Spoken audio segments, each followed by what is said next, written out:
Hello साथियों, एक बार फिर से स्वागत है आप सभी का अपने ऑनलाइन प्लेटफॉर्म पर। आप सबके लिए लेकर आए हैं फिर से वही क्लास जो अपन पढ़ रहे थे, जिसमें अपने लास्ट पॉइंट पे पहुंच चुके हैं। अपना जो टॉपिक था वो था व्यक्तित्व। इसके बारे में अपन पढ़ रहे हैं व्यक्तित्व। और व्यक्तित्व के बारे में हमने पढ़ा कि ये शब्द जो है ये लैटिन भाषा के पर्सोना शब्द से बना है, जिसका अर्थ होता है नकाब, नकली चेहरा। कि जैसा व्यक्ति अपने आप को प्रस्तुत करता है वही उसकी पर्सनैलिटी होती है। फिर हमने कुछ इसकी परिभाषाएं देखी थी, और परिभाषाओं के बाद हमने कहा था कि व्यक्तित्व के प्रकार पढ़े थे, और उस प्रकार में हमने हिप्पोक्रेटस का प्रकार पढ़ा था। याद आ रहा है कुछ? फिर हमने कहा था सेल्डन का, फिर हमने कहा था क्रेसमर का, फिर हमने कहा था युंग का, या जिसे अपन जुंग भी कहते हैं। फिर हमने कहा था स्प्रेंगर का, फिर हमने कहा था थॉर्नडाइक का, और फिर हमने ये कहा था कि आधुनिक दृष्टिकोण भी पढ़ा था, और उसके बाद हमने भारतीय दृष्टिकोण भी पढ़ा था। कुछ समझ आ रहा है आप लोगों को? आधुनिक दृष्टिकोण और भारतीय दृष्टिकोण, हिप्पोक्रेटस के, सेल्डन के, क्रेसमर के, युंग, जुंग, स्प्रेंगर, थॉर्नडाइक और एक आइजेंक के बारे में भी हमने पढ़ा था। याद आ रहा है कुछ? आइजेंक का वर्गीकरण 4 प्रकार के दिए थे: अंतर्मुखी, बहिर्मुखी, न्यूरोटिक और साइकोटिक। ये सारी बातें हमने कर ली थी, कहीं कोई दिक्कत नहीं है। आज का जो टॉपिक है उस टॉपिक बहुत ही प्यारा टॉपिक है, बहुत ही अच्छे से समझना है। आराम से समझने का प्रयास करोगे तो बहुत अच्छे से समझ आएगा, और आपके एग्जाम में प्रश्न निकाल के लेके जाएगा। आज इस टॉपिक को अपन इस प्रकार से पढ़ेंगे कि आने वाली, चाहे तो आपकी कोई भी एग्जाम है शिक्षक भर्ती से संबंधित, चाहे रेट हो, चाहे सेकंड ग्रेड हो, चाहे फर्स्ट ग्रेड हो, चाहे कॉलेज लेक्चरर की हो, और चाहे आप सीटेट देते हैं, तो उसमें भी आपके लिए बहुत ही अच्छे क्वेश्चन निकाल कर लेके जाता है ये टॉपिक। और इसके अलावा डीएसएसबी के, नवोदय के, केंद्रीय विद्यालय के जो भी बच्चे एग्जाम देते हैं, उन एग्जाम में यहाँ से प्रश्न आराम से पूछा जाता है। बस इस कंसेप्ट को समझना है, आपको ज्यादा डीपली नहीं जाना है। समझ रहे हो मेरी बात को? देखो, दो बातें होती हैं। एक तो ये है कि आपको उस विषय का विशेषज्ञ बनना है, और एक ये होता है कि उस विषय का आपको ज्ञान प्राप्त करना है। आप विशेषज्ञ बनोगे तो आप सिलेक्शन नहीं निकाल पाओगे, क्योंकि सिलेक्शन तब होता है जब आप जो सिलेबस किसी परीक्षा एजेंसी ने जारी कर रखा है, और उस सिलेबस के अकॉर्डिंग अगर आप तैयारी करते हो और प्रत्येक पार्ट में अच्छे मार्क्स लेके आते हो, तब जाके आपका सिलेक्शन होता है। केवल एक विषय से कभी सिलेक्शन नहीं होता है, इस बात का ध्यान रखना। केवल एक विषय से आपका कभी सिलेक्शन नहीं होगा। और मैं आज भी यही आपको बातें दोहरा रहा हूं कि जो बच्चे तैयारी करने में लग गए हैं और जिनका सिलेबस पूरा हो चुका है, तो इस बात का ध्यान रखना कि साइको लैंग्वेज फर्स्ट में चाहे आप हिंदी लेते हैं, और लैंग्वेज सेकंड में संस्कृत, या आप इंग्लिश लेते हैं, या जिनकी उर्दू वगैरह है वो लेते हैं, और सब्जेक्ट 30 क्वेश्चन, 30 क्वेश्चन, 30 क्वेश्चन और 60, टोटल हो गए 150। अब ये 150 क्वेश्चन तभी आप अच्छे से कर पाओगे जब आप इस कंप्लीट पार्ट को अच्छे से पढ़ पाओगे। जो बच्चा केवल साइको पढ़ता रहेगा, क्या वो सिलेक्शन निकाल पाएगा? नहीं निकाल पाएगा, क्योंकि क्वालिफाई मार्क्स भी आप 90 मान के चलो। सभी कैटेगरी वाइज जो भी हैं, कम ज्यादा 2-5 का होगा, ज्यादा नहीं होगा। तो 90 क्वेश्चन आपको सही करने हैं, तब जाकर आप इनमें से क्वालिफाई हो पाओगे। तो क्यों ना वो चीजें जो भविष्य में आपको परेशान करें, है ना भाई, सेकंड ग्रेड की भी तैयारी करोगे, फर्स्ट ग्रेड में भी करोगे, तो जो चीजें आपको कल परेशान करे उसको आज ही निपटा दो ना। कल की समस्या छोड़ो ही मत। अब जैसे मान लो आपको कोई वर्गीकरण बात करे कि स्थूल विचारक है, सूक्ष्म विचारक है, एक न्यायाधीश में किस प्रकार का व्यक्तित्व पाया जाता है, तो आप आराम से बता सकते हो, क्योंकि ये सारी चीजें मैंने आपको बताई है। अंतर्मुखी व्यक्तित्व युंग ने दिया है, जुंग ने दिया है, जिसमें अंतर्मुखी, बहिर्मुखी, उभयमुखी, पिकनिक, एथलेटिक, स्थैनिक प्रकार, गोलाकार, आयताकार, लंबाकार। तो ये बातें हमने अच्छे से कंप्लीट कर ली हैं, अंगुलियों पे याद होनी चाहिए। टाइप्स ऑफ मैन पुस्तक किसने लिखी है, नेचर ऑफ मैन पुस्तक किसने लिखी है। तो इसमें अगर आपको ये चीजें एकदम से मतलब व्यवस्थित याद है ना, तो आप गलती नहीं करने वाले। और वहां खेल गलतियों का ही होता है। आज जैसे मान लो अपन ने कहा कि 13 लाख बच्चों ने फॉर्म भर रखा है, तो मैं ईमानदारी से कहता हूं कि बच्चे 5 लाख ही ऐसे हैं जो तैयारी कर रहे हैं, बाकी तो अंधेरा में लठ मार रहे हैं। और ये जो 5 लाख बच्चा है ये बहुत जबरदस्त तैयारी में है कि एक सबका सब बच्चा क्वालिफाई कर पाऊंगा, नहीं। कारण कि माइनर मिस्टेक, मैं कई बार कहता हूं, प्रेजेंस ऑफ माइंड आपको बहुत परेशान करती है। तो वो कब काम आता है, जब आप एकदम से जो आपने पढ़ा है, जो आपने चीजें याद कर रखी हैं, वो एकदम से व्यवस्थित और मजबूती के साथ आपके दिमाग में है, तब आप प्रश्न सही कर पाओगे। तो ज्यादा समय नहीं लेंगे अपन, आज का जो अपना टॉपिक है उस टॉपिक को आगे बढ़ाते हैं। और आज का अपना टॉपिक है व्यक्तित्व मापन की विधियां। क्या पढ़ेंगे अपन? व्यक्तित्व मापन की विधियां। और ये विधियां दो प्रकार की हैं। एक होती हैं प्रक्षेपी विधियां या प्रक्षेपण विधियां, और एक होती हैं अप्रक्षेपी विधियां। ठीक है ना? दो प्रकार की विधियां हैं, समझना कॉन्सेप्ट को। एक तो प्रक्षेपी विधियां हैं और एक है अप्रक्षेपी विधियां। अब समझो, प्रक्षेपी विधियां हैं, इनको अपन बोलते हैं प्रोजेक्टिव मेथड। ठीक है ना?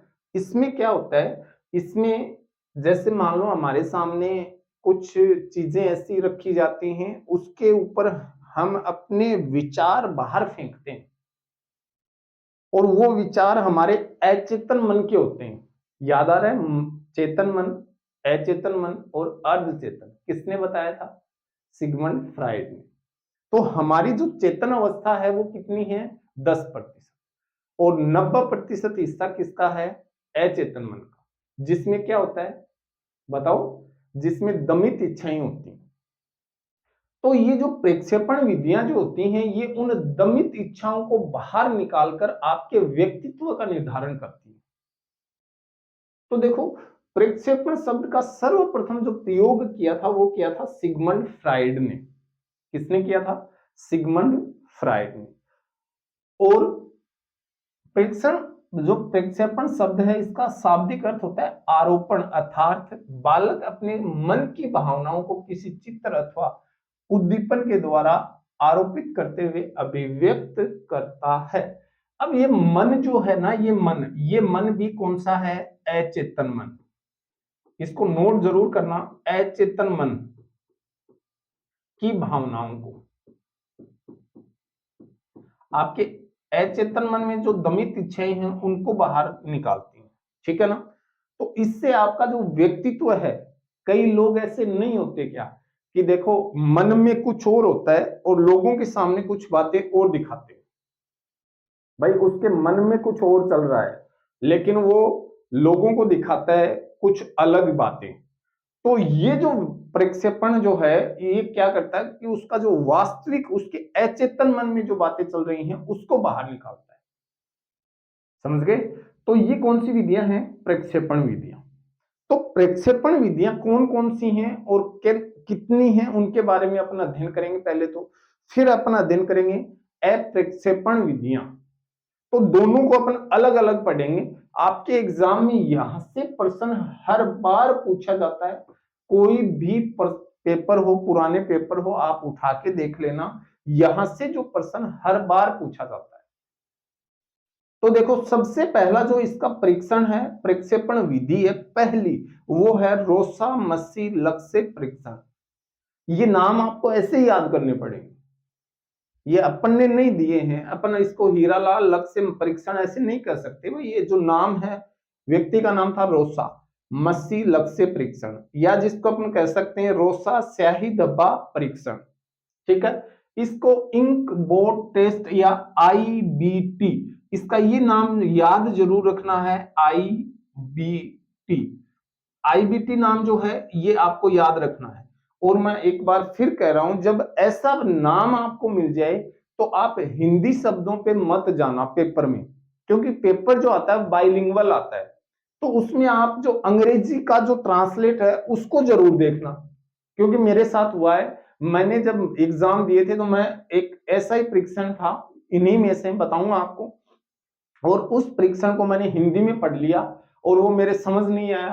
फिर मैं जैसे ही पेपर देने के बाद बाहर निकला तो मैंने दोबारा पेपर देखा बस में बैठे बैठे, तो यार ये तो यही पूछ रखा था।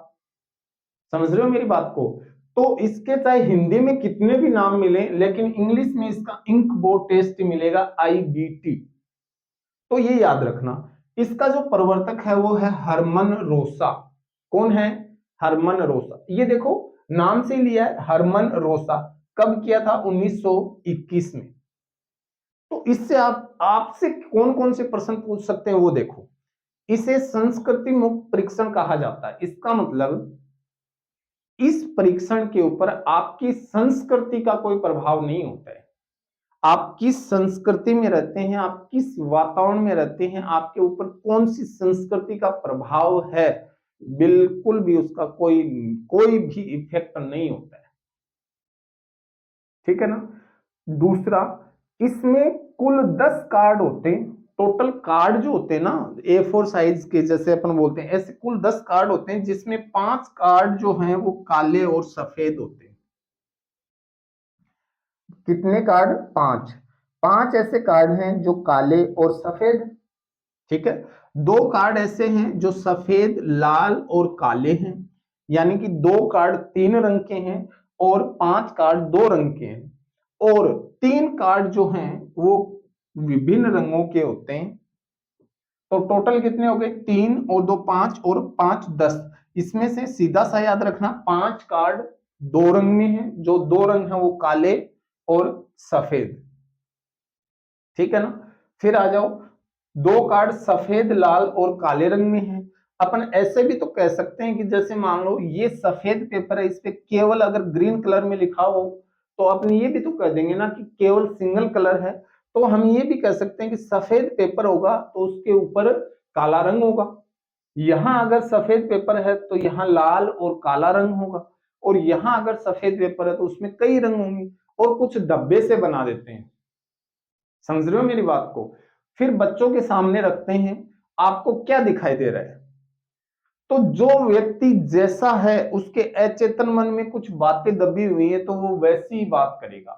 वो डब्बे से बना के दे देंगे तो कोई कहेगा इसमें मेरे को बालू दिखाई दे रहा है, कोई कुछ बातें करेगा, कोई कुछ बातें करेगा, और उसी आधार पर उसके व्यक्तित्व का निर्धारण होता है। और यह जो परीक्षण है ये किशोर बच्चों हेतु अर्थात 13 से 19 वर्ष की आयु के बच्चों के लिए उपयुक्त है। जब बच्चा समझदार ही नहीं होगा तो वो बताएगा कहां से? समझ रहे हो मेरी बात को? इसका मतलब जो किशोर अवस्था के बच्चे हैं उनके लिए ये जरूरी है, क्योंकि स्याही के धब्बे जो है वो बच्चा किशोर होगा वही लगाएगा। और यह परीक्षण मानसिक रोगों के निदान, उपचार तथा बाल निर्देशन में सहायक है। अगर कोई मानसिक रोगी है या फिर कोई किसी का उनका उपचार करना मानसिक रोगों का, या फिर कोई बच्चे जो हैं उनको निर्देशन देना है कि आपको भविष्य में क्या करना है। जैसे मान लो किसी बच्चे को वो स्याही के धब्बे दिखाए, पेपर दिखाया ऐसे, और किसी बच्चे में लगा कि ये बच्चा अग्रेसिव है, आक्रामक है, यानी कि ये समाज के नियमों में बंधकर नहीं चलेगा, तो ये समाज विरुद्ध कार्य करेगा। इससे अच्छा है कि इस बच्चे को अपन ऐसा निर्देशन दें कि यह या तो फौज में या पुलिस में या कमांडो में इधर चला जाए, तो इसकी जो आक्रामकता है वो सही दिशा में उपयोग ली जा सके। इसका ये फायदा लिया जा सकता है। ठीक है, तो इनको आप अच्छे से नोट डाउन करो, अपनी नोटबुक में बहुत अच्छे से नोट डाउन करो और इनको समझते जाओ। ये हमने पहला परीक्षण का पढ़ा है, रोसा मसी लक्ष्य परीक्षण, जिसको अपन बोलते हैं IBT। ओके, चलो नोट डाउन कर लो इसको।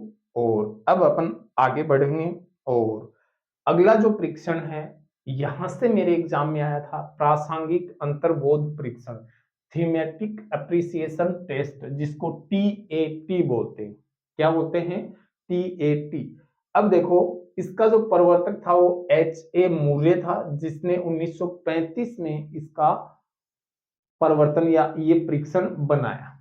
अब इसके उपनाम देखो, प्रौढ़ बोध परीक्षण भी करते हैं, अंतःचेतनाभि परीक्षण भी करते हैं, विषय आत्मबोधन परीक्षण भी करते हैं और कक्षा प्रसंग परीक्षण भी करते हैं। ये चारों नाम जो हैं इस परीक्षण के उपनाम हैं। कौन से की? प्रासंगिक अंतर्बोध परीक्षण के। इसको, इन चारों को अगर इंग्लिश में लिखा जाएगा तो एक ही लिखा जाएगा, थीमेटिक एप्रिसिएशन टेस्ट, जिसको अपन बोलते हैं TAT। टाट मत कर देना, TAT। ठीक है ना? अब ये नाम आपको याद रखने पड़ेंगे, इससे अच्छा है कि आप इनको इंग्लिश में याद रखो। ये नाम भी थोड़ा सा देखना जरूर, क्योंकि कई बार हम आंखों से जो चीजें देखते हैं वो कही हुई बातों से ज्यादा प्रभावी होती है। तो देखो, बोध परीक्षण इसको कहते हैं, अंतःचेतनाभि परीक्षण इसको कहते हैं, विषय आत्मबोध परीक्षण इसको कहते हैं और कक्षा प्रसंग परीक्षण इसको कहते हैं। फिर इसके बारे में देखो क्या बातें हैं।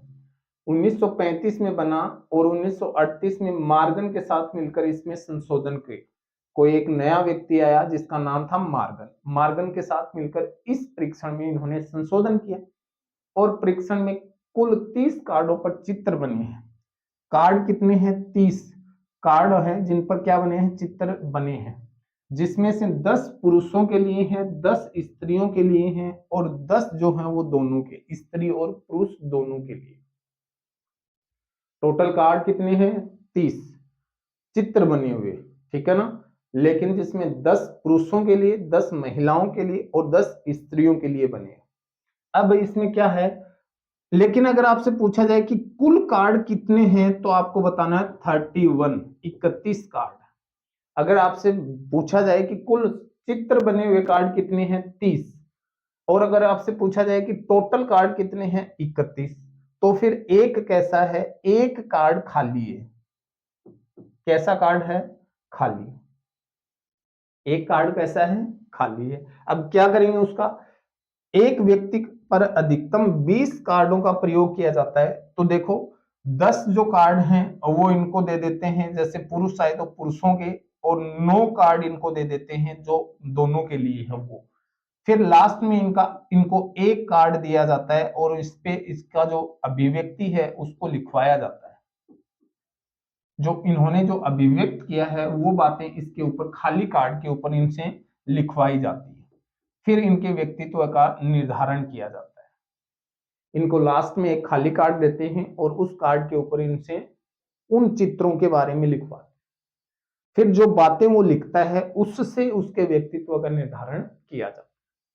इस परीक्षण में समय सीमा की कोई बाध्यता नहीं होती, कितना भी समय लो कोई बाध्यता नहीं है। ठीक है? और इस परीक्षण में 14 वर्ष की आयु से अधिक बालक और बालिकाओं का बहुत ज्यादा उपयोगी है। यानी कि जो किशोर बच्चे होते हैं उनके लिए सबसे ज्यादा उपयोगी है। तो हमने 2 परीक्षण पढ़े हैं, दोनों किशोरों के लिए हैं। दोनों किनके लिए हैं? किशोरों के लिए। और पिछले वाले में हमने कहा है कि ध्यान से देखो, टोटल कितने कार्ड हैं? 10। यहां टोटल कार्ड कितने हैं? 31, जिसमें से 10 पुरुषों के, 10 स्त्रियों के और 10 स्त्री और पुरुषों के, बाकी एक कार्ड खाली कार्ड। तो ये अपना सेकंड परीक्षण है। तो इस परीक्षण को आप आराम से अपने नोट डाउन करो और बाकी आपको कोई बात समझ नहीं आ रही है तो आप मुझे बताओ कि सर ये बात दिमाग में नहीं घुसी, आप इसको थोड़ा सा बताओ डिटेल से, तो वो मैं अलग से आपको कल की क्लास में बता दूंगा, कहीं कोई प्रॉब्लम आनी है नहीं। आप तो बस ये समझो कि जो पढ़ा रहे हैं वो आपके दिमाग में घुस रहा है और वो आपके एग्जाम में कैसे पूछा जाएगा, क्योंकि आपको तो एग्जाम क्रैक करना है, विद्वान थोड़ी बनना है। एग्जाम क्रैक हो गया तो दुनिया सलाम ठोकेगी। ठीक है ना? तो ये आप नोट डाउन करो अपना दूसरा प्रासंगिक अंतर्बोध परीक्षण। और पढ़ किसको रहे हैं? प्रक्षेपण विधियां या प्रक्षेपी विधियां जो हैं, वो प्रक्षेपी विधियां अपन पढ़ रहे हैं। प्रक्षेपी विधियों में सेकंड हमने पढ़ी है, पहली हमने पढ़ी थी आईबीटी और सेकंड हमने पढ़ा है टीएटी। चलो नेक्स्ट अपन पढ़ने वाले हैं, और नेक्स्ट जो है उसको अपन बोलते हैं बाल प्रसंगात्मक बोध, जिसको बाल संप्रत्य परीक्षण। अब ऐसे नाम हैं, इनमें ज्यादा आपको डीपली जाना नहीं है, बस इस बात का ध्यान रखो कि इसको इंग्लिश में कहते हैं child children appreciation test, CAT, cat. और इसको देखा, इसका जो प्रवर्तक है वो लियोपोल्ड बेलक है, जिसने 1948 में इसका प्रवर्तन किया था या ये परीक्षण बनाया था। ठीक है ना? CAT। अब ये क्या करता है? कैट क्या होता है? जानवर। CAT क्या होता है? जानवर। और बालक जो होता है ना, बालक, वो बालक जानवरों से बहुत प्रेम करता है। बच्चा जो होता है ना, उसको जानवर बहुत अच्छे लगते हैं। तो देखो लियोपोल्ड बेलक, समझ आ रहा है? और है कौन सा? CAT। अब देखो इस परीक्षण में भी कुल कार्ड कितने हैं? 10, और जो है किनके? जानवरों के। समझ गए क्या? समझ में बॉन्डिंग हो रही है क्या? कि देखो CAT क्या है? जानवर। जानवर किसको पसंद है? बालक को। कितने जानवर? 10। तो 10 कार्ड हो गए। लियोपोल्ड बेलक और कौन सा है? CAT। यह परीक्षण जो है वो 3 से 10 वर्ष की आयु के बालकों के लिए उपयोगी है। समझ आया? छोटा जो बच्चा होता है ना, छोटा बच्चा, नन्हा सा जो बच्चा होता है, नन्हा सा प्यारा सा, यानी 3 वर्ष का जो बच्चा होता है, छोटे से बच्चे को जानवर बहुत अच्छे लगते हैं। बिल्ली है, कुत्ता है, ये बहुत अच्छे लगते हैं। तो वो बच्चा जो है 3 से 10 वर्ष का, वो जानवरों के साथ रहना पसंद करता है। तो ये याद रखना कि CAT जो है वो 3 से 10 वर्ष की आयु के बच्चों के लिए उपयोगी है। और भारत में इसका जो संशोधन और अनुकूलन किया था वो किया था उमा चौधरी ने। कोलकाता की मनोवैज्ञानिक हैं उमा चौधरी, इन्होंने भारतीय अनुकूलन किया है किसका? CAT का। 3 बातें हमने पढ़ी, IBT, सी, दूसरा TAT और तीसरा तीसरा CAT। समझ गए? अब देखो अगला जो है वो है वाक्य या कहानी पूर्ति परीक्षण, जिसको सेंटेंस या स्टोरी कंप्लीशन टेस्ट, SCT। प्रवर्तक पाइन और टेंडलर। और इस परीक्षण का भारतीय अनुवाद किया था विश्वनाथ मुखर्जी ने। किसने किया था? विश्वनाथ मुखर्जी ने। अब देखो आपकी छोटी कक्षाओं में आपके प्रश्न आते थे के भारत के प्रधानमंत्री,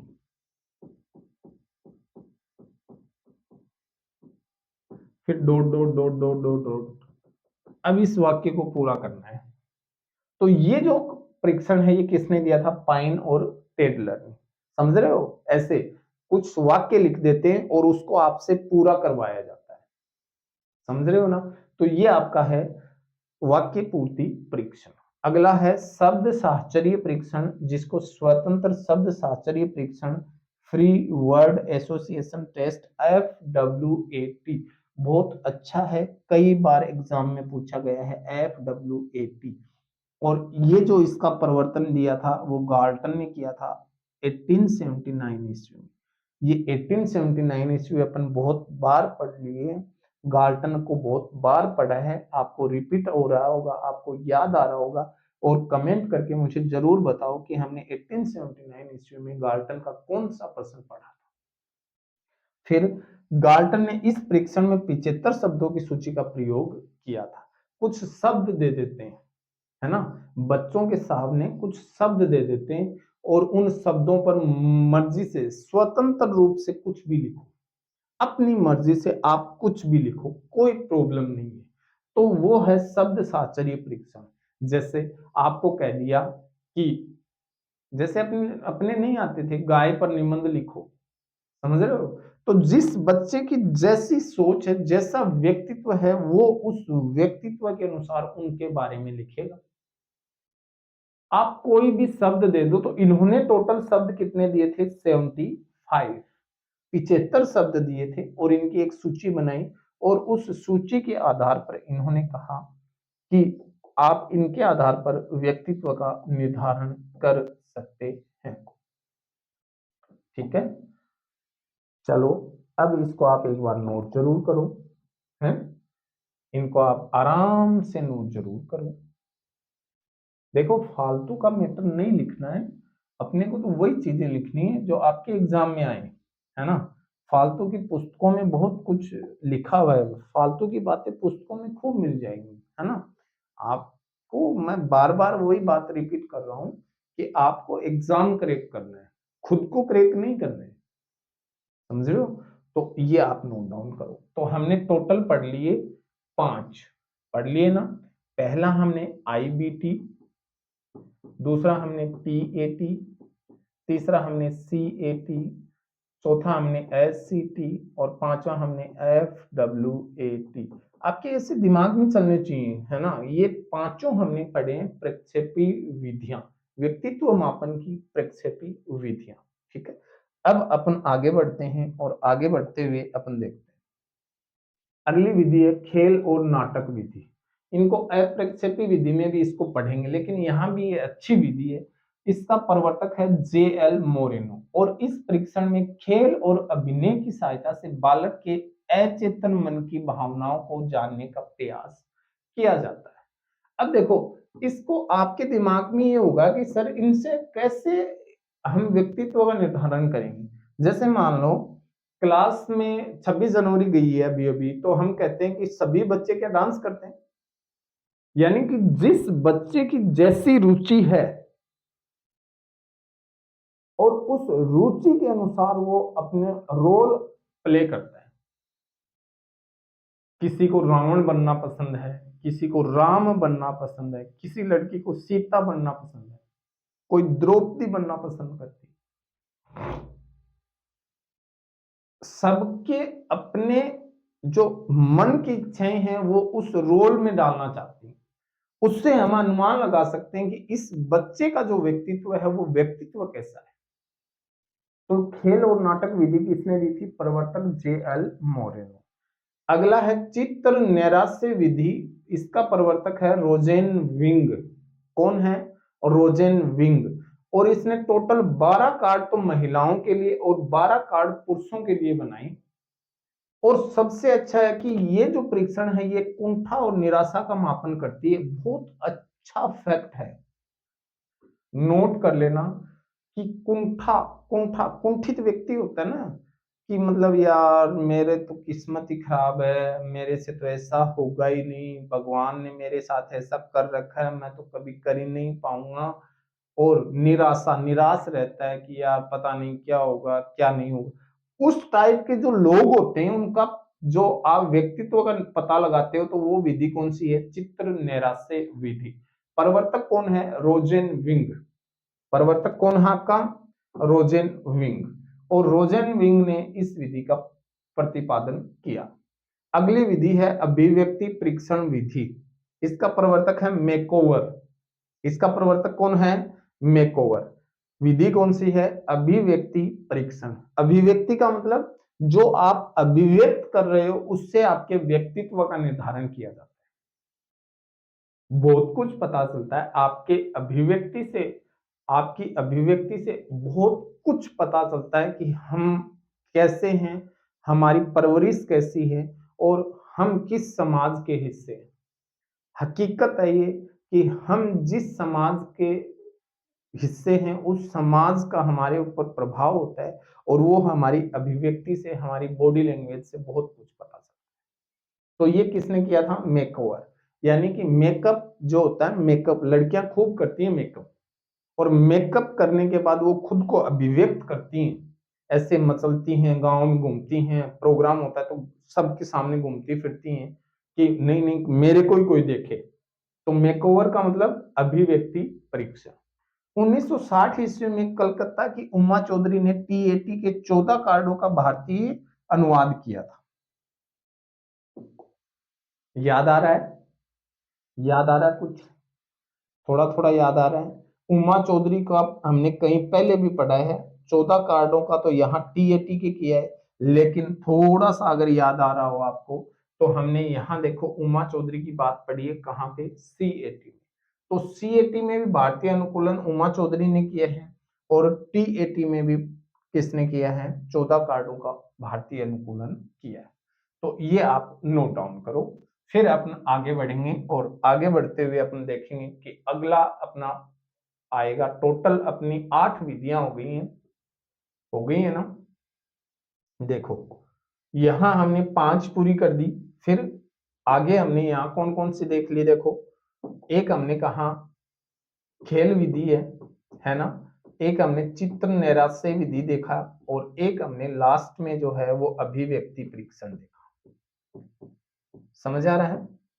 तो टोटल जो ये 8 विधियां हैं ये कौन सी हैं आपकी, ये प्रक्षेपी विधियां हैं टोटल। आईबीटी, टीएटी, सीएटी, एससीटी, एफडब्ल्यूएटी, खेल विधि, चित्र निराशय और अभिव्यक्ति परीक्षा। समझ रहे हो क्या? तो ये देखो, अब इसमें देखो आईबीटी दिया था रोसा ने, किसने दिया था, रोसा ने। टीएटी किसने दिया था, मॉर्गन मुर्रे ने। सीएटी बेलक ने, ऐसे याद रखो। एसएटी पाइन और टेडलर ने।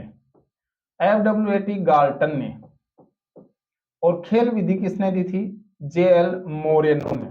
किसने दी थी, जेएल मोरेनो ने। चित्र निराश्य विधि रोजेन विंग ने। किसने दी थी, रोजेन विंग ने। और अभिव्यक्ति किसने दी थी, मेकोवर ने। किसने दी, मेकोवर ने। तो याद हो गई ना, कंफर्म आपको यहां से एक प्रश्न देखने को मिल जाएगा। ये टोटल विधियां कितनी हैं, प्रक्षेपी विधियां हैं। कौन इसका प्रवर्तक है और कौन कौन सी विधियां हैं, एकदम से चार्ट की तरह आपको ये चीजें याद होनी चाहिए। ठीक है, अब अपन आगे बढ़ेंगे, और आगे बढ़ते हुए ये अपन नोट कर चुके हैं। अब देखो विधि पढ़ेंगे, अप्रक्षेपी या निरप्रक्षेपी विधियां, नॉन प्रोजेक्टिव मेथड, ऐसी विधियां जिसमें अवलोकन करके परीक्षण किया जाता है। अवलोकन करते हैं, सामने आंखों से देखते हैं कि ये व्यक्ति कैसा व्यवहार कर रहा है, और ये अवलोकन जो होता है ये कई प्रकार से होता है। इसके आधार पर अपन इन अप्रक्षेपी विधियों को अपन 3 भागों में बांटेंगे। सबसे पहला जो भाग है वो है आत्मनिष्ठ या व्यक्तिनिष्ठ विधियां, जिसको अपन बोलते हैं सब्जेक्टिव मेथड। दूसरा अपन देखते हैं वस्तुनिष्ठ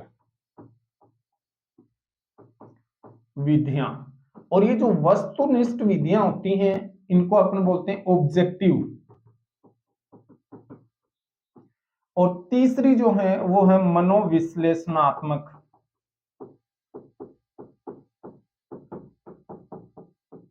कौन सी हैं, मनोविश्लेषणात्मक विधियां। और ये तीनों विधियां किसमें आएंगी आपको, ये आएंगी अप्रक्षेपी विधियों में, आत्मनिष्ठ, वस्तुनिष्ठ और मनोविश्लेषण। अब समझना, इनमें भी अपन अलग अलग विधियों को पढ़ेंगे, इनके भी बच्चे होंगे, है ना। तो याद रखना, कंसेप्ट को समझना कि पहली विधि है आत्मनिष्ठ व्यक्तिनिष्ठ विधि, जिसको सब्जेक्टिव मेथड पढ़ते हैं। और इसमें अपन टोटल 4 विधियां पढ़ेंगे। एक तो आत्मकथा लेखन विधि, एक प्रश्नावली विधि, एक व्यक्ति इतिहास विधि और एक साक्षात्कार।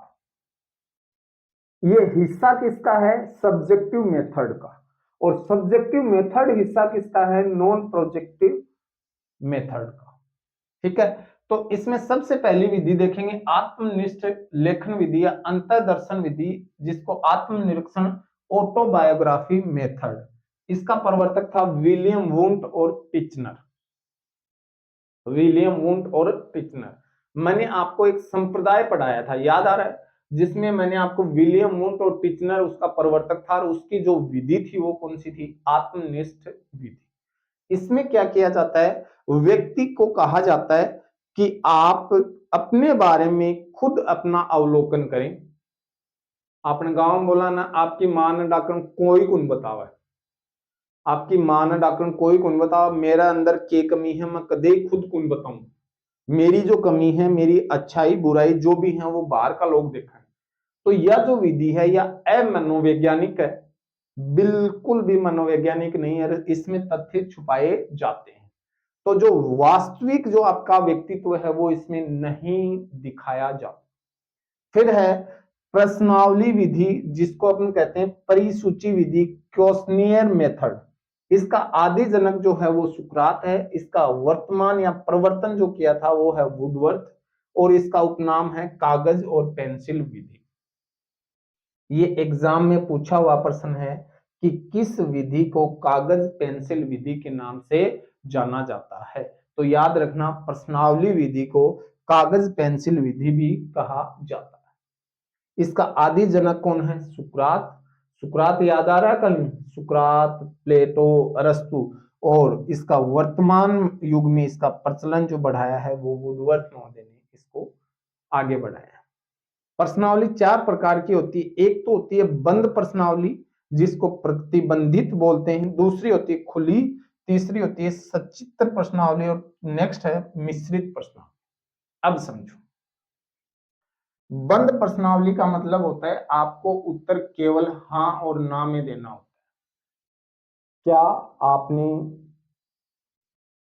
क्या आपने चोरी की है, तो या तो हाँ या ना। तो ये होती है बंद। खुली होती है कि महात्मा गांधी के दर्शन के बारे में कुछ लिखिए, तो आप अपनी मर्जी से कुछ भी लिख रहे हैं, वो है खुली। सचित्र प्रश्नावली का मतलब चित्र के साथ में आप कुछ लिख रहे हैं। और मिश्रित होती है इन तीनों का मिला जुला रूप। ठीक है ना। तो प्रश्नावली कितने प्रकार की होती है, चार, बंद, खुली, सचित्र और मिश्रित। हाँ ना में बंद, अपनी मर्जी से लिख रहे हो खुली, चित्रों के साथ लिख रहे हो सचित्र, और इनका मिला जुला रूप जो है वो कौन सा है आपका, मिश्रित। कौन सी विधियां पढ़ रहे हैं, अप्रक्षेपी विधियां। पहली विधि है आत्मनिष्ठ, उसके चार बच्चे हैं, आत्मकथा, प्रश्नावली, व्यक्ति इतिहास और साक्षात्कार। पहला बच्चा आत्मकथा जो है वो विलियम वुड टिचनर ने दी थी। दूसरी प्रश्नावली जो है वो सुकरात और वुडवर्थ ने। और इसे कागज पेंसिल विधि भी कहते हैं। प्रश्नावली चार प्रकार की होती है, नोट डाउन कर लो, और फिर अपन इसमें आगे बढ़ने वाले हैं। आगे बढ़े, चलो।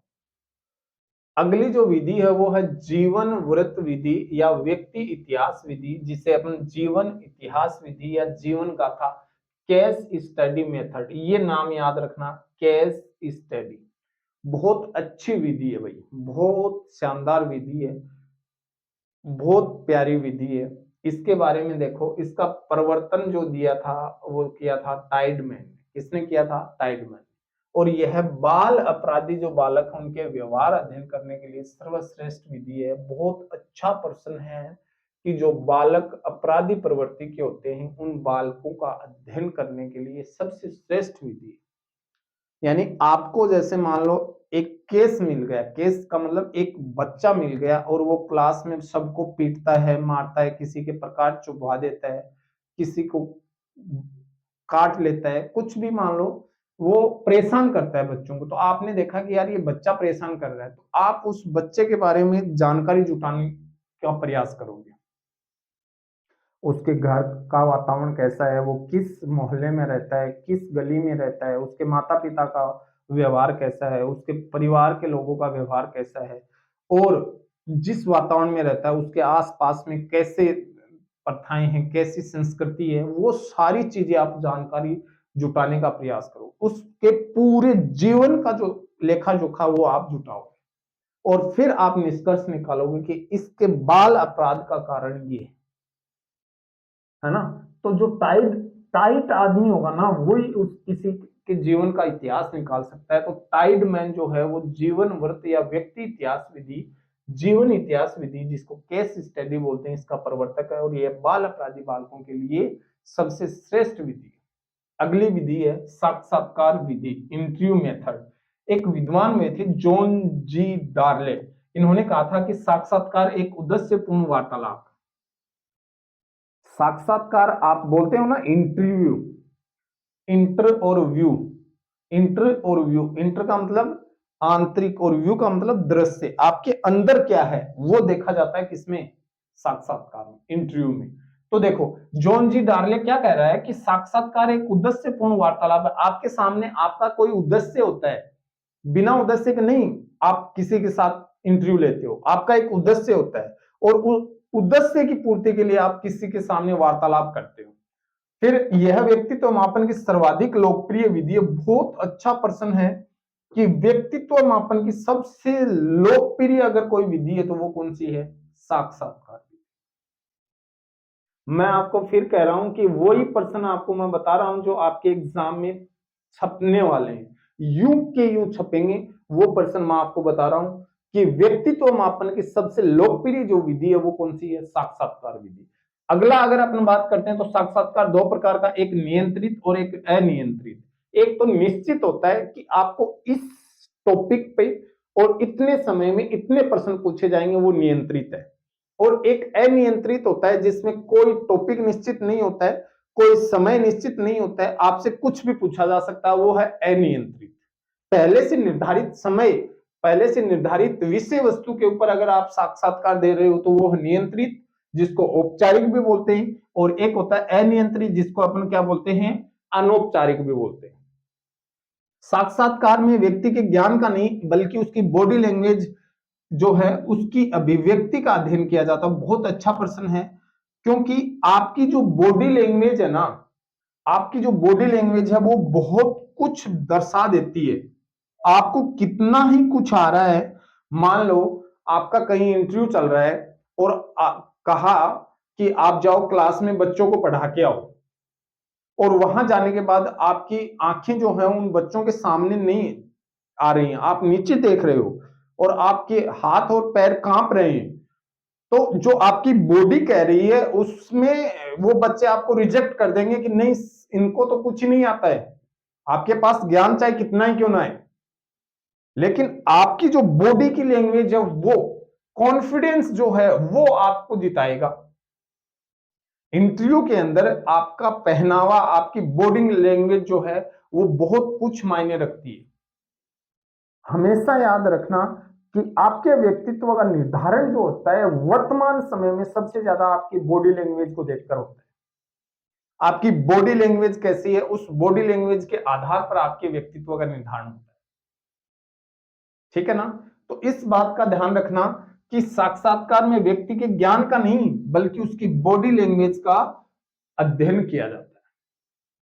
आप किस तरीके से अपनी बातें रख रहे हो, कैसे आप अपनी बातों को सामने वाले के सामने रख रहे हो, वो बातें जो हैं वो आपका व्यक्तित्व का निर्धारण करती है।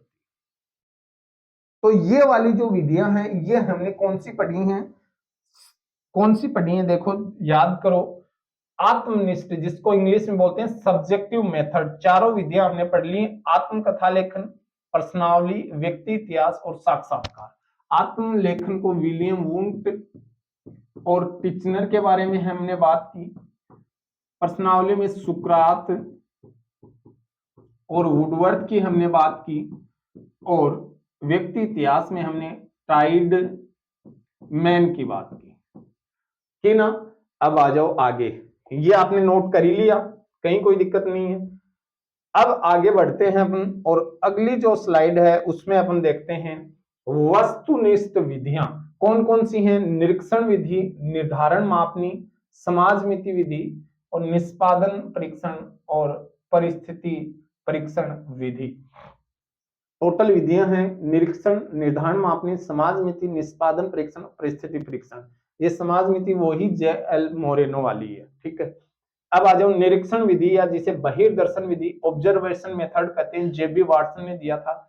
और इस विधि के द्वारा पागल व्यक्ति, जानवर और छोटे बच्चों के व्यवहार का अध्ययन किया जाता है। आपसे पूछा जा सकता है कि पागल इनमें से कौन सी विधि पागल व्यक्ति के उपचार के लिए सर्वश्रेष्ठ है, तो आपको बताना है बहिर्दर्शन। आप देखते हो कि वो पागल जो है वो कौन सी परिस्थिति में कैसा व्यवहार कर रहा है, आपने एक अजय देवगन की मूवी देखी होगी सपना वाली। जैसे ही वो सपना का नाम लेता है तो वो बोतल को तोड़ फोड़ करके उसको मारने के लिए दौड़ता है, सपना सपना ऐसे।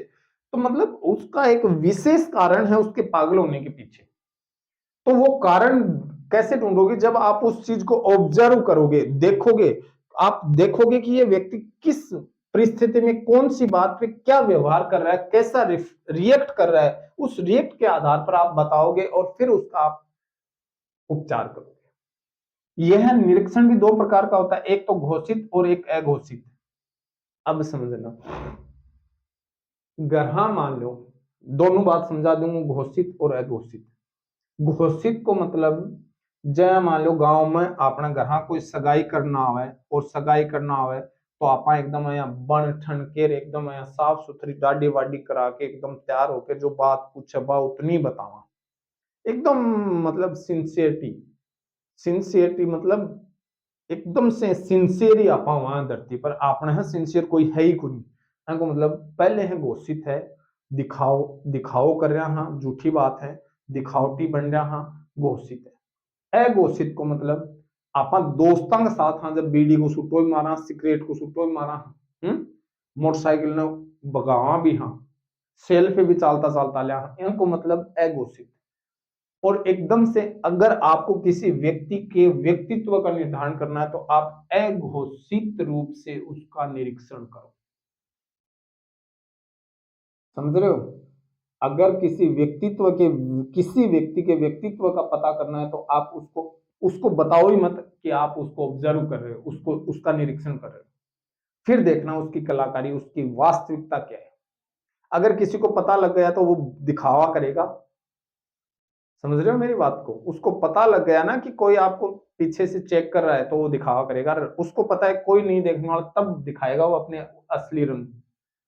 तो एक तो होता है घोषित पहले से पता हो, एक अघोषित पहले से पता नहीं हो, मतलब आप छुप छुपा के उस पर ऑब्जर्व कर रहे हो। ठीक है। एक होते है कर्म निर्धारण मापनी मापदंड मूल्यांकन, जिसको रेटिंग स्केल बोलते हैं। ये दी थी लिंकर्ट और थ्रस्टन ने, और फेकनर ने इस विधि का सर्वप्रथम प्रयोग किया था। गार्टन ने प्रथम क्रम निर्धारण मापनी का निर्माण किया था। एक व्यक्ति था कौन? फेकनर। इसने तो सबसे पहले इसका प्रयोग किया और गार्टन ने इसको सबसे पहले बनाया था। होती क्या है, जैसे पॉइंट होते हैं कुछ, और उस पॉइंट के आधार पर पूछा जाता है कि क्या ये बच्चा कक्षा कक्ष में यूनिफॉर्म पहन के आता है, हाँ या ना। ठीक है। या उसमें कई बिंदु होते हैं, 3 बिंदु मापनी होती है, 5 बिंदु मापनी होती है, तो उसमें सर्वदा पहन के आता है, कभी कभी सामान्य, या कभी नहीं, ऐसे पूछा जाता है। उसमें पॉइंट देखे जाते हैं। ये कक्षा कक्ष में गृह कार्य समय पे करता है, यह गुरुजनों का सम्मान करता है, ये सारी बातें ये पॉइंट होते हैं। उससे उसका क्रम निर्धारण किया जाता है। किसने दी थी? लिंकर्ट और थ्रस्टन ने। नोट डाउन कर लो, चलो नोट डाउन करो इसे आप आराम से, और फिर अपन इसमें आगे बढ़ते हैं। निर्धारण मापनी भी 6 प्रकार की हो सकती है। चेकलिस्ट बना सकते हैं, अंक का निर्धारण कर सकते हैं, उसका ग्राफ बना सकते हैं, उसका क्रम निर्धारण कर सकते हैं, उसकी स्थिति बता सकते हैं, और उसका बाह्य चरण निर्धारण मापनी। यानी कि इन 6 प्रकार से आप उसका क्रम निर्धारित कर सकते हो। चेकलिस्ट मापने के द्वारा, आंकिक निर्धारण मापने के द्वारा, ग्राफिक मापने के द्वारा, क्रमिक निर्धारण मापने के द्वारा, स्थिति निर्धारण मापने के द्वारा, या बाह्य चरण निर्धारण मापने के द्वारा। और किसी व्यक्ति के व्यक्तित्व के ईमानदारी गुण या विशेषक को 5 बिंदु मापनी के द्वारा व्यक्त किया जा सकता है। जैसे क्वेश्चन आ जाए, क्या क्या कोमल झूठ बोलती है?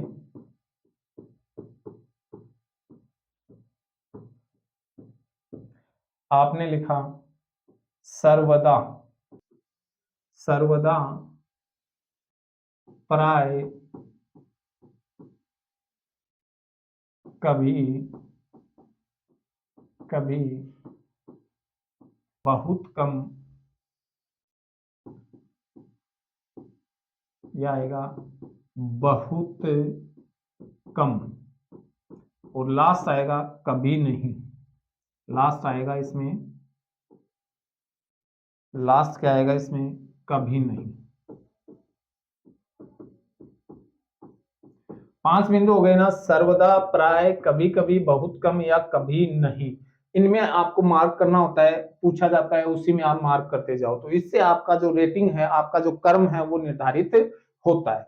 अगली जो विधि है अपनी वो है समाज मिति विधि, जिसका प्रवर्तक जे.एल. मोरेनो है। मैंने आपको पहले ही बता दिया था, इस विधि के द्वारा बालकों के सामाजिक गुणों का मापन किया जाता है। यानी कि बालक में कैसे सामाजिक गुण हैं, क्या वो एक बच्चा है वो अपने साथी बच्चों का सहयोग कर रहा है या नहीं कर रहा है, या एकांत में रह रहा है, वो आपके समाज के जो गुण हैं वो कैसे हैं, वो समाज मिति विधि के द्वारा आपका पता लगाया जाता है। अगला है निष्पादन परीक्षण, और ये जो इसे अपन व्यवहार परीक्षण भी कहते हैं, इसका प्रवर्तक है हॉडसन एवं मे। इन्होंने ईमानदारी के गुणों के ऊपर इस निष्पादन परीक्षण को निर्मित किया था। तो ये आप नोट डाउन करो, और फिर इसी के साथ अपनी ऑब्जेक्टिव मेथड वाली जो बातें हैं वो कंप्लीट होती हैं, और आगे अपन बढ़ेंगे। तीसरा जो प्रकार है वो है मनोविश्लेषणात्मक विधियां। कैसी हैं मनोविश्लेषणात्मक विधियां, जिसको अपन साइको एनालिटिक मेथड भी कहते हैं। पहला है मुक्त साहचर्य परीक्षण। कौन सा है? मुक्त साहचर्य परीक्षण, जिसका प्रवर्तक है सिगमंड फ्राइड। कौन है? Sigmund Freud. और इस विधि के द्वारा मानसिक रोगियों का उपचार किया जाता है। किनका उपचार किया जाता है? मानसिक रोगियों का। और स्वप्न विश्लेषण विधि, इसमें विषय को अपने स्वप्नों का वर्णन करने हेतु कहा जाता है। आपको सपने कैसे आ रहे हैं, उससे भी आपका जो व्यक्तित्व है वो निर्धारित होता है। तो याद रखना, मुक्त शास्त्रीय सिगमंड फ्राइड ने दिया, और स्वप्न विश्लेषण जो विधियां हैं वो कैसी हैं? मनोविश्लेषणात्मक विधियां हैं। मैंने आपको बताई है ना, तीनों विधियां हमने कंप्लीट कर दी हैं। ये देखो आप, यहां हमने पढ़ा था वस्तुनिष्ठ विधियां और मनोविश्लेषणात्मक विधियां। तो टोटल हमने वस्तुनिष्ठ विधियां हैं, इनमें 5 प्रकार की विधियां पढ़ी हैं। आपको याद आ रहा होगा, ये देखो 5 विधियां पढ़ी हैं, और 2 विधियां हमने मनोविश्लेषणात्मक विधियां पढ़ी हैं। तो टोटल परीक्षण हमने प्रक्षेपी और अप्रक्षेपी विधियों में बांटा है। व्यक्तित्व मापन को हमने 2 भागों में बांटा, प्रक्षेपी और अप्रक्षेपी, और दोनों को हमने डिटेल से पढ़ लिया है। आपके एग्जाम में प्रश्न जरूर यहां से निकल कर आएंगे, बहुत अच्छे से इसको समझना है। कुछ सिद्धांत हैं जो व्यक्तित्व से संबंधित हैं। जीव सिद्धांत दिया था गोल्डस्टीन ने, आत्मज्ञान का सिद्धांत हेल्बर्ग और मैस्लो ने, हार्मिक सिद्धांत मैकडूगल ने दिया था। ठीक है, तो ये आप आराम से नोट डाउन कर लो। और इसी के साथ अपना व्यक्तित्व का जो टॉपिक है वो कंप्लीट होता है। अब अपन शुरू करेंगे बुद्धि, और जैसे ही अपना बुद्धि का टॉपिक खत्म होगा उसके बाद अपन अधिगम और अभिप्रेरणा पूरा करने वाले हैं। ठीक है, तो घबराने की जरूरत नहीं है, बड़े टॉपिक यही है। बाकी तो आप पढ़ भी रहे होंगे, कहीं कोई दिक्कत नहीं है। तो ये जो टॉपिक है इनका ध्यान रखना, अच्छे से समझना इनको। हमने व्यक्तित्व कंप्लीट कर दिया है, आज अपन कल से शुरू कर देंगे कौन सा? बुद्धि का टॉपिक। तो आपको कैसी लगी क्लास कमेंट में जरूर बताइएगा, और अपने दोस्तों के साथ शेयर भी जरूर करना। कल अपन नया टॉपिक लेके आएंगे बुद्धि। आप भी पढ़ाई करना इसके बारे में, और अपन भी पढ़ाई करेंगे। तब तक के लिए स्वस्थ रहिए, अपनी पढ़ाई को निरंतर जारी रखिए, और बड़े बुजुर्गों का सम्मान कीजिए। जय हिंद साथियों, मिलते हैं कल की क्लास में।